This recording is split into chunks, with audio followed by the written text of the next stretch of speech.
कांक्षन्तः कर्मणां सिद्धिं यजन्ता इह देवताः क्षिप्रं हि मानुषे लोके सिद्धिर्भवति कर्मजा। इस मनुष्य लोक में कर्मों के फल को चाहने वाले लोग देवताओं का पूजन किया करते हैं, क्योंकि उनको कर्मों से उत्पन्न होने वाली सिद्धि शीघ्र मिल जाती है। चातुर्वर्ण्यम मया शिष्टम गुण कर्म विभागशः तस्य कर्तारम अपि माम विद्या कर्तारम अव्ययम्। ब्राह्मण, क्षत्रिय, वैश्य और शूद्र इन चारों वर्णों का समूह गुण और कर्म के विभाग पूर्वक मेरे द्वारा रचा गया है। इस प्रकार उस सृष्टि रचनादि कर्म का कर्ता होने पर भी मुझ अविनाशी परमेश्वर को तो वास्तव में अकर्ता ही जान। न माम कर्माणि लिम्पन्ति न मे कर्म फले स्पृहा इति माम यो विजानाति कर्मभिर्न स बध्यते। कर्म के फल में ही मेरी स्पृहा नहीं है, इसलिए मुझे कर्म लिप्त नहीं करते। इस प्रकार जो मुझे तत्व से जाना लेता है वह भी कर्मों में नहीं बदता।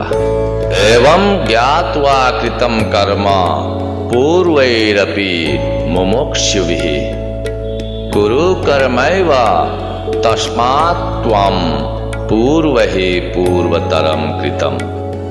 पूर्व काल में मुमुक्षुओं ने भी इस प्रकार जानकर ही कर्म किए हैं, इसलिए तू भी पूर्वजों द्वारा सदा से किए जाने वाले कर्म को ही कर। किम कर्म किम कर्मेति कवयोप्यत्र मोहिताः तत्ते कर्म प्रवक्ष्यामि यज्ञात्वा मोक्ष्यसे शुभात्। कर्म क्या है और अकर्म क्या है, इस प्रकार इसका निर्णय करने में बुद्धिमान पुरुष भी मोहित हो जाते हैं। इसलिए वह कर्म तत्व में तुझे भली भांति समझा कर कहूंगा, जिसे जानकर तू अशुभ से अर्थात कर्म बंधन से मुक्त हो जाएगा। कर्मणो ह्यपि वोद्धव्यम च विकर्मणः अकर्मणश्च बोद्धव्यम गहना कर्मणो गति ही। कर्म का स्वरूप भी जानना चाहिए और अकर्म का स्वरूप भी जानना चाहिए तथा विकर्म का स्वरूप भी जानना चाहिए, क्योंकि कर्म की गति गहन है। कर्मण्य कर्म यः पश्येत कर्मणि च कर्म यः स बुद्धिमान मनुष्येषु स युक्तः कृष्ण कर्मकृत। जो मनुष्य कर्म में अकर्म देखता है और जो अकर्म में कर्म देखता है वह मनुष्य में बुद्धिमान है और वह योगी समस्त कर्मों को करने वाला है। यस्य सर्वे समारंभः काम संकल्प वर्जिताः ज्ञान अग्नि दग्ध कर्माणम तमाहुः पंडितम बुधः।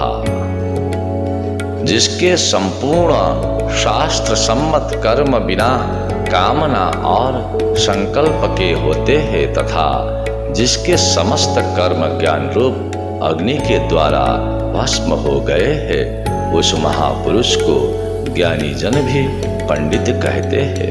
त्यक्त्वा कर्म फलासंगम नित्य तृप्तो निराश्रयः कर्मण्यभि प्रवृत्तोपि नैव किंचित करोति सः। जो पुरुष समस्त कर्मों में और उनके फल में आसक्ति का सर्वथा त्याग करके संसार के आश्रय से रहित हो गया है और परम आत्मा में नित्य तृप्त है, वह कर्मों में भलीभांति वर्तता हुआ भी वास्तव में कुछ भी नहीं करता। निराशीर्यत चितात्मा त्यक्त सर्व परिग्रह। शरीर केवलम कर्म कुर्वाणाप्नोति किल्बिषम। जिसका अंतःकरण और इंद्रियों के सहित शरीर जीता हुआ है और जिसने समस्त भोगों की सामग्री का परित्याग कर दिया है, ऐसा आशा रहित पुरुष केवल शरीर संबंधी कर्म करता हुआ भी पापों को नहीं प्राप्त होता है। यदृशा लाभ संतुष्टो द्वंद्व अतीतो विमत्सरः समः सिद्धा व सिद्धौ च कृत्वापि न निवद्यते। जो बिना इच्छा के अपने आप प्राप्त हुए पदार्थ में सदा संतुष्ट रहता है, जिसमें ईर्ष्या का सर्वथा अभाव हो गया है, जो हर्ष शोक आदि द्वंद्वों से सर्वथा अतीत हो गया है, ऐसा सिद्धि और असिद्धि में सम रहने वाला कर्मयोगी कर्म करता हुआ भी उनसे नहीं बदता। गत संगस्य मुक्तस्य ज्ञानावस्थित चेतसः यज्ञायाचरतः कर्म समग्रम प्रविलीयते।